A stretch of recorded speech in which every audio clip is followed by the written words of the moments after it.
Excelente, muy bien, gracias. Siempre hay gente que te canta la posta ahí. Bueno, entonces ahí está grabando, creo. Entonces, mi experiencia personal es la siguiente. Si yo veo que un paciente continúa con tos, entonces yo me acerco al profesional de la salud, en este caso un médico, neumonólogo, o al cardiólogo, y digo, este paciente continúa con tos, ¿sí? Considero que una de las causas que puede hacer que esta persona continúe con tos es qué sé yo, el fármaco antihipertensivo. Perfecto, entonces, cualquier médico, ¿sí? Que trabaje en un equipo de salud considera la opinión del otro profesional, como lo hace con el enfermero, cuando le pide un determinado tipo de pasaje de fármaco y el enfermero dice no, por el peso, no, por la situación, cuando el bioquímico le dice no, el estudio mejor a la mañana que a la noche, y lo mismo solo hacemos nosotros, le decimos, bueno, ahora no podemos hacer un minival, no podemos sacar unas muestras porque no es el momento adecuado para que el paciente obtenga. Entonces hay un diálogo.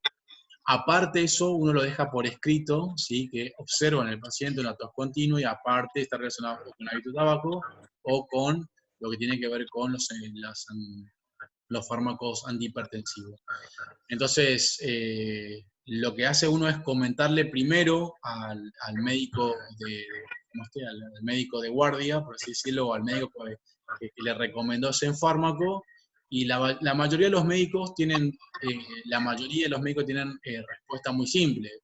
Lo voy a estudiar si realmente es eso lo que este paciente necesita, o nos explica a nosotros por qué él considera que no corresponde con que sea ese el remedio o ese fármaco lo que esté produciendo tos, ¿sí? Entonces, a mí me pasó, insisto, yo me crié, por así decirlo, en ese ambiente. Entonces, para mí es mucho más simple charlarlo, dialogarlo y pasarlo por escrito. Pero me ha pasado una vez un paciente pediátrico que yo le pregunté el tema de esto del, ¿cómo se dice?, del suero fisiológico que le mandaba la pediatra. Entonces yo le pregunto, bueno, ¿y quién te mandó? No, la pediatra fulana de tal, o sea, yo no la conocía porque era un paciente ambulatorio. Ah, perfecto, bien. Y dice, yo mañana tengo turno con la pediatra. Bueno, digo, ¿será que vos le podés comentar esta situación? Que me parece que es interesante que ella te recomiende, diríamos, la dosificación adecuada para que vos le pongas este tipo de, ¿cómo se dice?, de suero fisiológico, porque me parece que tu chico, o sea, era un paciente pediátrico que no evolucionaba, sino todo lo contrario, siempre estaba con más tos, ¿sí? con más secreciones, con aleteo nasal, etcétera, etcétera. Bueno, entonces se lo comentó a la doctora, ¿sí? Y el otro día, o sea, antes de que ellos vengan, la doctora me llama por teléfono, o sea, yo no la conocía. Bueno, ella me comentó que nunca, jamás, ella era pediatra, obviamente, me dice, pero que ella siempre recomendó y prescribió un dedo de suero fisiológico. Me dice, yo jamás no leí en ningún lugar, me dice, que había que dosificar. Y bueno, le explico brevemente esa situación, me dice, claro, me dice, tenés razón. Bueno, charlamos así, a ver, insisto, me parece que cualquier profesional de salud que uno le diga las cosas bien, con respeto, y a modo, opinión y en confianza, me parece que ningún profesional de salud se ofende. Este, existirá siempre porque existen gente pelotuda, y no solamente médico, también kinesiólogo, también enfermero y lo que sea. Si hay gente así, lamentablemente existe. Pero en líneas generales uno puede tranquilamente opinar, y yo creo que los profesionales de la salud se van dando cuenta de sus limitaciones y van escuchando opiniones. El tema es que cuando escuchan opiniones, diríamos que tengan algún tipo de sustento, porque si no es como que sería un poquito muy... Ahí sí es donde por ahí perdemos un poquito el respeto. Pero en líneas generales no va a haber ningún tipo de inconveniente o problema, de opinar, de pasarlo por escrito y de hablarlo con un profesional que es la persona que está a cargo, ¿sí? Por suerte yo nunca me crucé con los otros profesionales como que tienen que no se le puede decir nada o que no escuchan opinión. Sí conozco colegas que le ha pasado, pero en líneas generales nunca me crucé. O sea, por eso tengo otra imagen, ¿sí? Totalmente diferente. Yo en su momento también, cuando recién arranqué hacia la parte de traumato, trabajaba con un traumatólogo y, no sé, una persona que tenía mucha experiencia y la persona aceptaba tranquilamente, diríamos, mi opinión. También es cierto que uno se gana opinión porque yo, y esto también le pasó a Alfredo, vivíamos ¿cómo haciendo práctica en el consultorio del traumatólogo, íbamos a toda la cirugía. Entonces, lógicamente, que si vos estás presente y el traumatólogo ve que vos vivís en una sala de cirugía igual que él, que estás aprendiendo de aquellas cuestiones que van un poquito más allá de la rehabilitación, pero que te sirven para el enfoque de la rehabilitación, y obviamente que tu palabra va a ser escuchada, que quizás otro kinesiólogo que opina y que por ahí no tiene la misma cercanía con respecto al profesional de salud. Me parece que pasa más por ahí, ¿sí? No sé si respondí tu pregunta, Ramiro, pero bueno, la idea pasa de que tranquilamente se puede, ¿cómo se dice?, generar opiniones, siempre y cuando esté bien estudiada y fundamentada, porque de eso se trata. Claro, sí, entendí. Muy bien. Sí, sí, sí, los trabajos, Mica, los trabajos de anatomía eran para hoy, ¿sí? Igual ahora hablamos de ese trabajo. Bueno, sigo entonces. Sigo, así terminamos un poquito antes. Bueno, ahora pasamos a la hemoptisis, ¿sí?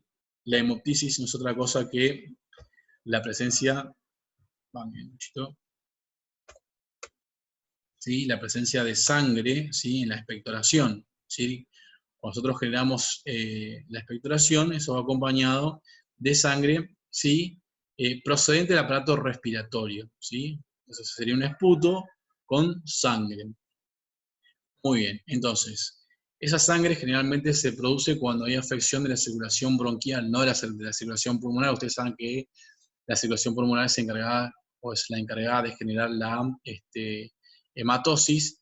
Sin embargo, la circulación bronquial es la que lleva la nutrición al parénquima pulmonar. Entonces, hay situaciones o causas como la bronquitis, como las neoplasias, ¿sí? Como las alteraciones en la estructura de los bronquios, ¿sí?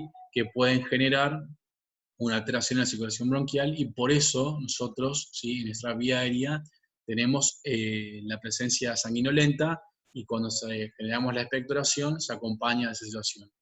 Entonces, una de las cuestiones importantes es que la placa de tórax, fíjense, una simple placa, ¿sí? Si es normal y eso tenemos la presencia de hemoptisis, me puede estar indicando un proceso de inflamación de los bronquios.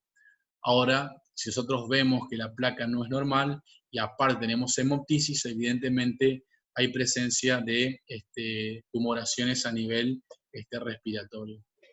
Obviamente que esa también se clasifican, la clasificación es más bioquímica, es decir, son ellos los que se encargan de medir la cantidad de sangre presente en el esputo, y obviamente que generalmente esto se ve mucho, más que nada en las terapias intensivas, no tanto en el paciente ambulatorio.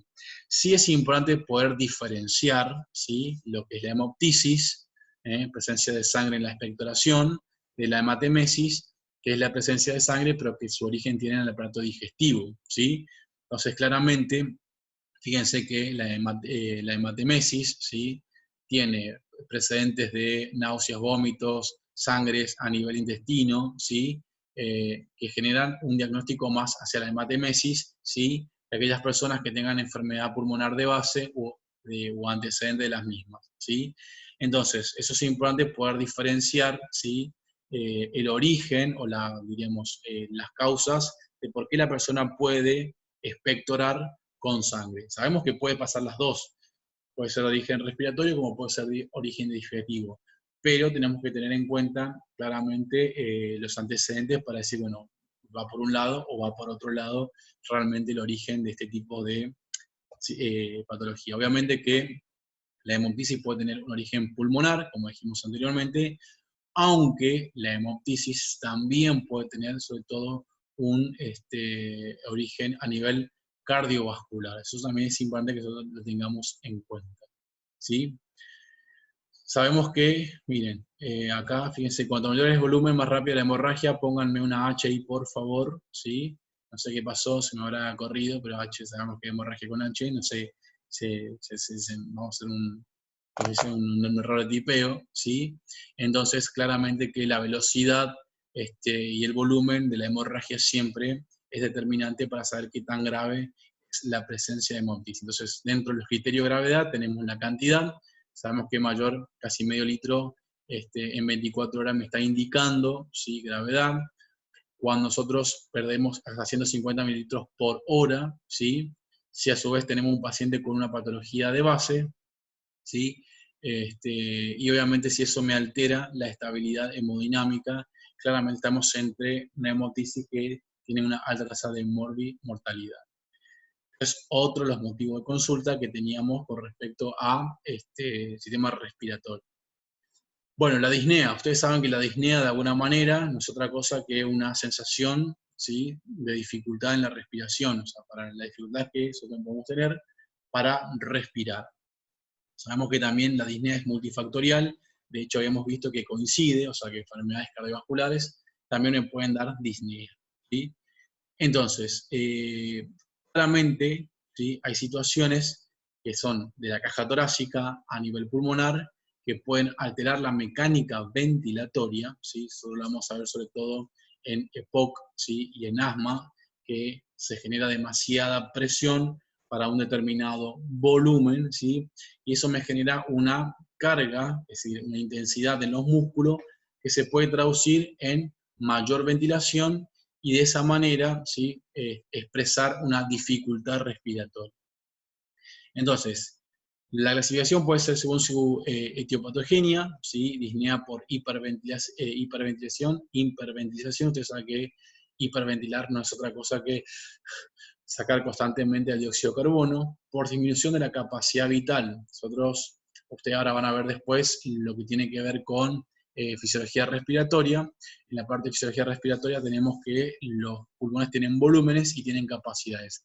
La capacidad vital, ¿sí?, es la sumatoria del volumen corriente, de la reserva inspiratoria y expiratoria, es decir, la capacidad de aire que tiene el pulmón para expandirse, ¿sí?, y para volver a su forma inicial.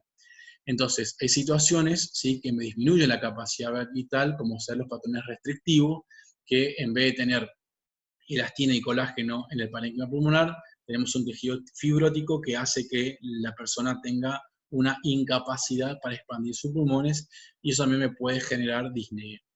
También sabemos que existen causas respiratorias, son todas las insuficiencias respiratorias, sobre todo las agudas, enfermedades cardíacas, específicamente la insuficiencia cardíaca, aunque en algunas situaciones los dolores de tipo torácico anginoso se pueden reemplazar con disnea.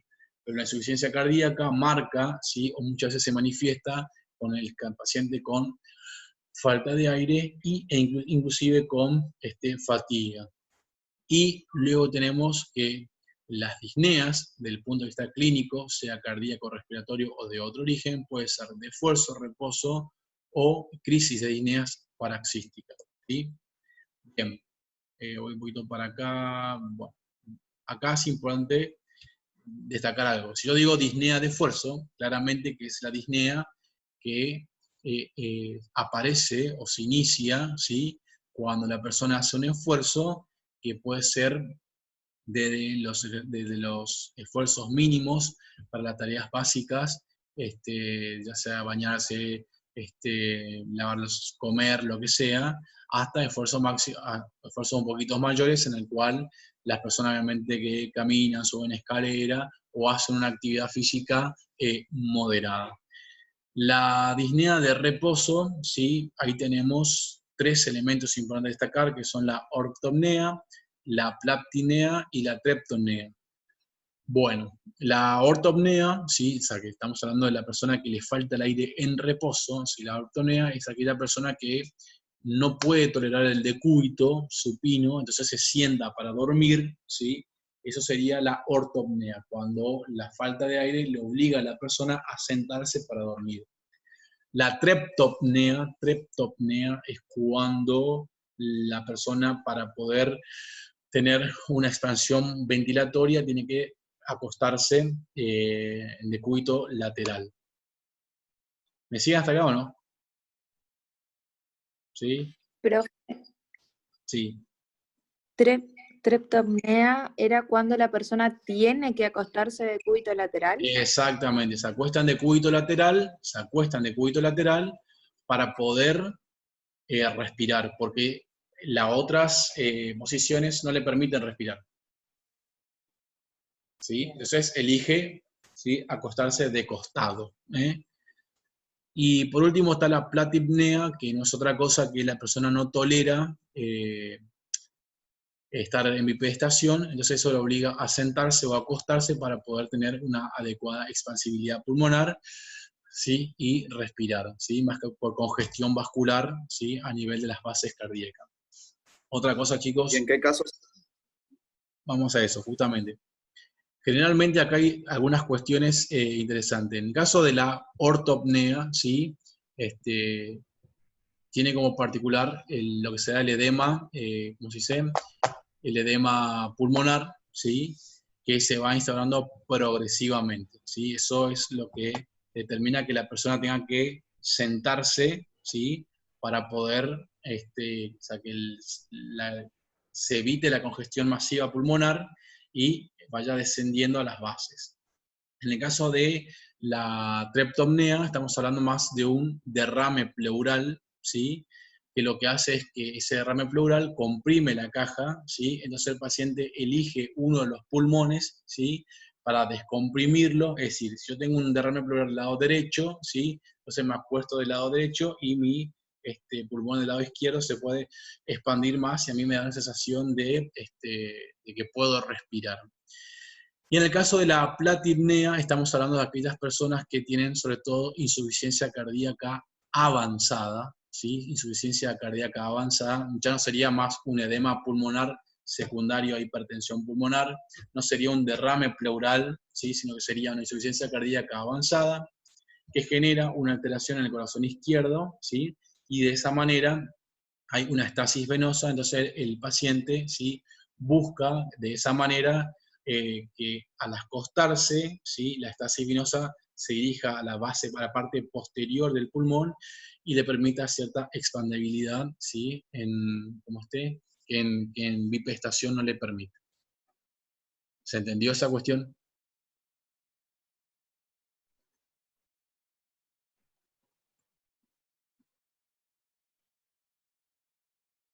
No me permite verme. ¿Se entendió? ¿Un sí, un no, algo? Sí, profe. Ah, perfecto. ¿Cómo se llamaba esa última? Platipnea. Platipnea. Gracias. Muy bien. Entonces, cuando hablamos de disnea, del punto de vista clínico, sí tenemos grados. Grado 1, grado 2, grado 3 y grado 4. Grado 4, del punto de vista clínico, sí, es la que se presenta ya en reposo. La de grado 1 es, fíjense que dice, se presenta ante esfuerzos que superan la actividad vital del individuo, ¿sí?, como por ejemplo subir escalera.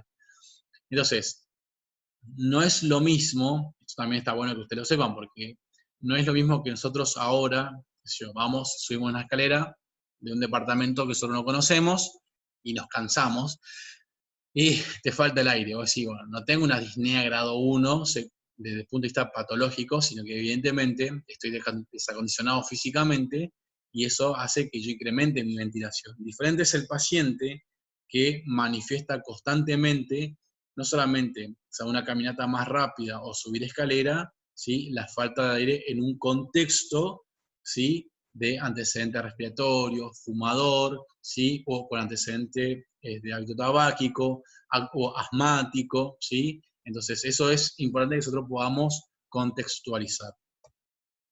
Muy bien. También ustedes van a ver que existen los famosos receptores J, los receptores más periféricos a nivel pulmonar. Los J, bueno, van a identificar sobre todo la parte de edema, ¿sí? Después tenemos los, ¿cómo se dicen? Sobre todo los receptores J, ustedes van a acordarse cuando vean la parte de fisiología respiratoria, regulación nerviosa de la respiración, ¿sí? Pero tenemos que saber que la hipoxia, ¿sí?, la hipoxia como una disminución del contenido de oxígeno a nivel tisular, contribuye para que nosotros informemos a nuestro cerebro de que hace falta, ¿sí?, llevar nutrición hacia esos tejidos y estimulando sobre todo la falta de aire. Eso es importante tenerlo en cuenta. La hipercapnia, que es un incremento de la concentración de dióxido de carbono, que se da sobre todo en alteraciones extrapulmonares, como ser alteración de los quimiorreceptores, como ser alteración de la bomba muscular, también me puede producir sensación de falta de aire, que es el típico paciente con obstrucción. Bueno, fíjense qué importante, ¿sí?, que se relacionen tanto las enfermedades neuromusculares, ¿sí?, la parte nerviosa, las enfermedades intersticiales, la insuficiencia cardíaca, que no es el aparato respiratorio, el EPOC y el asma, tienen como características que nos llevan a la disnea, ¿sí? Fíjense, el esfuerzo respiratorio desproporcionado, ¿sí?, porque hay un algo en cada uno de estos que obliga, ¿sí?, a hacer presión, que es la fuerza, para poder hacer ingresar un volumen. Y fíjense, la disociación neuromecánica, que también es otra de las cuestiones, es decir que hay un desbalance, ¿sí?, entre la contracción, la intensidad y el mantenimiento y la relajación de la musculatura inspiratoria con respecto a la expiratoria. Y nosotros trabajamos ahí, ¿sí? O sea que todo paciente con disnea, independientemente de la causa, uno sabe que ese paciente está haciendo demasiada presión para hacer entrar un determinado volumen, y a su vez eso le exige que haya una alteración en la intensidad, el mantenimiento y la relajación de la musculatura respiratoria. Por eso nosotros trabajamos con patrones musculares, ¿sí? Porque los patrones musculares lo que hacen es intentar devolverle, ¿sí?, a la mecánica respiratoria sus tiempos inspiratorios, de apnea y obviamente expiratorios. Siempre y cuando, claramente, siempre y cuando el trastorno de base sea reversible. Eso es claramente, porque si tenemos un paciente con EPOC avanzado, un paciente con insuficiencia cardíaca avanzada, la sola, diríamos, regulación de la parte mecánica no me va a liberar este esfuerzo respiratorio. ¿Por qué? Porque hay alteraciones gasométricas que necesitan ser revertidas con fármacos, ¿sí?, a nivel de reabsorción de líquido o regulación del tono vascular a nivel muscular. No sé si me explico qué quiero decir con esto. Digo esto porque no es que viene un paciente respiratorio, bueno, tiene esto, le vamos a hacer esto. Sí, pero tenemos que ver si de base no hay otro trastorno que nosotros no vamos a poder solucionar regularizando los tiempos de la respiración. No. Si nosotros tenemos una alteración gasométrica, ¿sí?, y eso no se modifica por una presión positiva como una CPAP, por una oxigenoterapia en el caso de que no haya un shunt de cortocircuito, listo. Primero resolvamos la alteración gasométrica que pone en juego el esfuerzo respiratorio, ¿sí?, y después vamos a trabajar claramente sobre las alteraciones mecánicas del sistema respiratorio. Eso que yo le estoy diciendo ahora, lo vamos a volver a ver cuando demos la parte de fisioterapia respiratoria. Pero acá justamente está el fundamento, ¿sí? Porque nosotros vamos a ver después al paciente cuando venga, lo vamos a ver de 3 puntos de vista. Es decir, el paciente respiratorio eso lo vamos a ver de 3 puntos de vista, ¿sí? Primero que nada, si tiene secreciones o no tiene secreciones, ¿sí?, si tiene disnea o no tiene disnea, y vamos a evaluar la musculatura respiratoria. Entonces, cualquier paciente respiratorio que nosotros recibamos, viene y solo lo vemos de ese punto de vista. ¿Listo? ¿Tiene secreciones? Como kinesiólogo podemos hacer esto. Buenísimo. Pero solamente tiene secreciones, no, también tiene disnea. Bueno, como kinesiólogo podemos hacer esto. Y aparte, aportarle esto. Ahora bien, si el paciente viene con una alteración gasométrica que necesita otro tipo de intervención, ¿sí?, tanto en las vías aéreas, farmacológica, aerosol o presiones positivas u oxigenoterapia, nosotros vamos a ver esas 3 cuestiones, pero siempre también generando intervención con la CPAP, generando intervención con la oxigenoterapia, etc. ¿Se va entendiendo esa cuestión? Igual, yo voy a volver a marcar estas cuestiones cuando nosotros veamos la parte de fisioterapia respiratoria. Bueno, háganme sentir que no estoy solo. Bien. Perfecto, escuché un ruido, por lo menos significa que algo... Sí, o sea, cambia el tratamiento según lo que presenta el paciente. Exactamente. Claro. ¿Por qué? Porque a mí muchas veces me dicen, nosotros vamos y a todos los pacientes le hacemos vibraciones, ¿sí? No, nosotros vamos y le pegamos ahí la espalda al paciente. Y bueno, entonces uno dice, bueno, pero ¿para qué hacen lo que están haciendo? Si primero yo no sé lo que el paciente tiene y si realmente es eso lo que necesita, ¿sí? Partiendo obviamente de una medición pre para después evaluar cuál sería la evolución. Entonces, bueno, la idea sería que en la parte respiratoria uno comprenda qué podemos hacer nosotros como kinesiólogos y qué no podemos hacer nosotros como kinesiólogos. Entonces eso nos obliga a nosotros a que podamos de alguna manera decir, bueno, mira, este paciente necesita, qué sé yo, un salbuterol para generar vasodilatación, broncodilatación, perdón, porque si sigue así con este patrón obstructivo, haga lo que yo le haga, este paciente no va a cambiar. Perfecto, bueno, ahora que hace eso, vemos la mejoría y ahí hacemos esta intervención. Eso es importante que solo lo sepamos. Fíjense que para medir la disnea, para que se pueda medir la disnea, no hay una sola escala. Está la escala, como británica, ¿sí? Tenemos una escala británica también modificada, creo que está un poquito por acá, ¿sí? No, bueno, había una escala británica y tenemos la escala modificada, que sirve también para medir en los pacientes su falta de aire. Tenemos otras escalas relacionadas con sus también actividades, ¿sí? Con respecto a la tarea, ¿sí? A los grados de esfuerzo, y obviamente que la escala de Borg, que ustedes la conocen, ¿sí? Que también puede ser utilizada sobre todo en los pacientes que realizan actividad física. Ustedes saben que la escala de Borg en sí mismo es una escala que se utiliza en las actividades de tipo aeróbicas, ¿sí? Sistémicas, generales, que ocupan más del 60 al 80% de la musculatura. Entonces, esta escala siempre tiene que estar presente en nuestro consultorio, sea o no un paciente respiratorio, tiene que estar presente y tenemos que saber explicarle al paciente qué significa que la actividad sea moderada, algo intensa, ¿sí? Con respecto a su percepción de esfuerzo. Muy bien.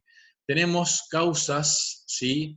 De disnea de característica aguda, ya pueden ser respiratorias o no respiratorias, ¿sí? Claramente estos tipos de manifestaciones la vamos a tener más en terapia intensiva que en la parte ambulatoria.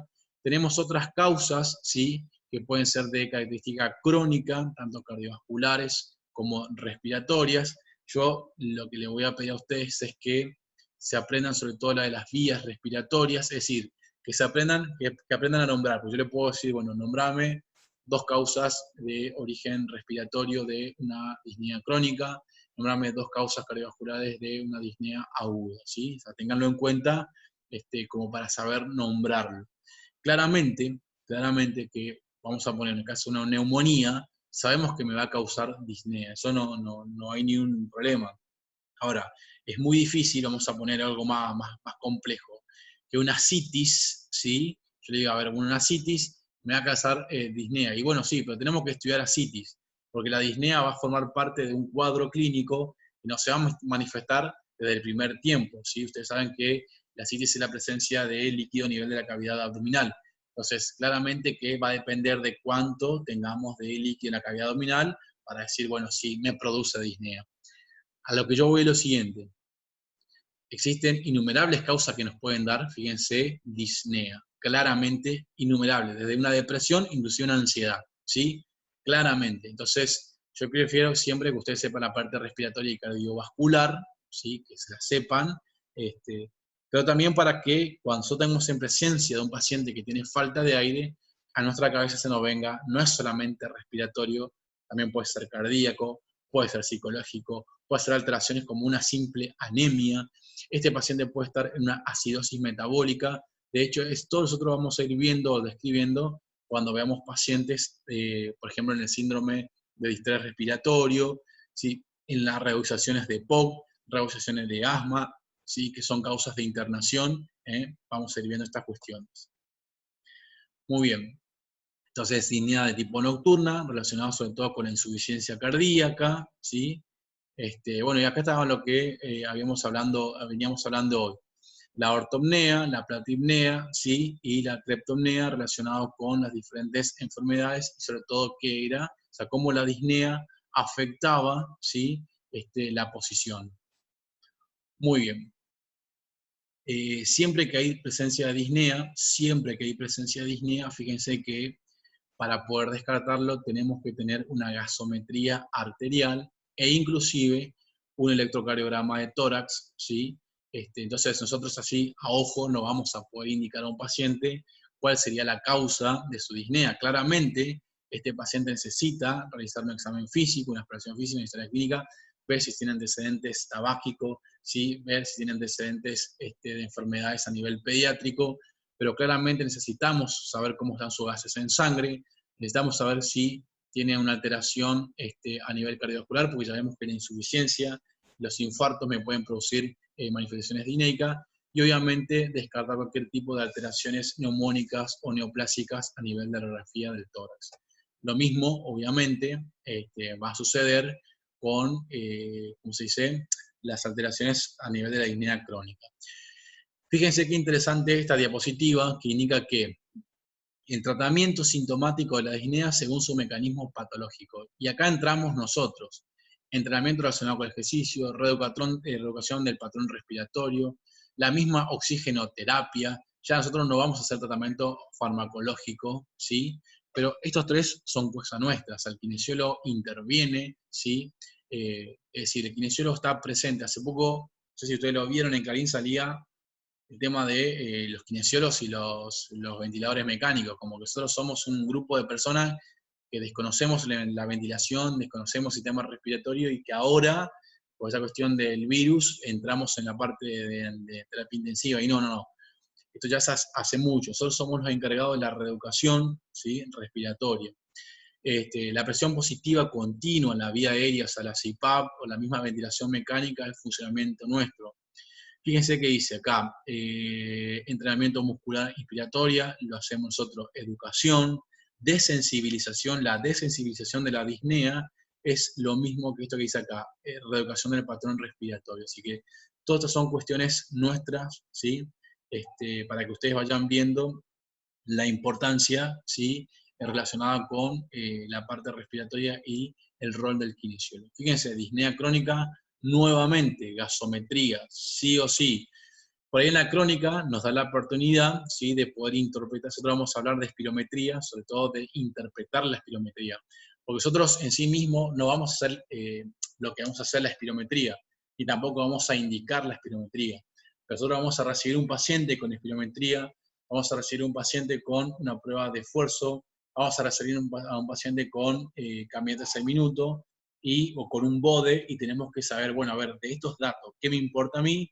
O sea, ¿cuáles son los datos que a mí realmente me interesan? Y en función de los datos que a mí realmente me interesan, voy a ver cuál va a ser mi inferencia en este tema. Muy bien. Ya sabemos que tenemos enfermedades cardiovasculares, demás que me pueden llevar a, obviamente, generar este dolor torácico. Disnea. Bueno, con respecto al dolor torácico, eso tenemos que saber que es muy, pero muy difícil que el dolor torácico, o mejor dicho, una alteración a nivel torácica me genere una alteración a nivel respiratorio, ¿sí? Lo que sí tenemos que saber es la característica del dolor, ¿sí?, para diferenciarlo siempre de la parte cardiovascular, que ustedes lo van a ver con Saracho, las características del dolor abdominal. Cuando se corte esto, yo mando de vuelta la invitación y seguimos acá, así que no me dejen. Entonces, insisto, cuando hablamos de la historia clínica relacionada con la característica del dolor, vamos a ver, ¿sí?, las características para poder diferenciarlo de las enfermedades cardiovasculares, ¿sí? Y lo que tenemos que saber, ¿sí?, que lo más seguro que nos esté generando un dolor es, sobre todo, el patrón pleurítico. Eso es la parte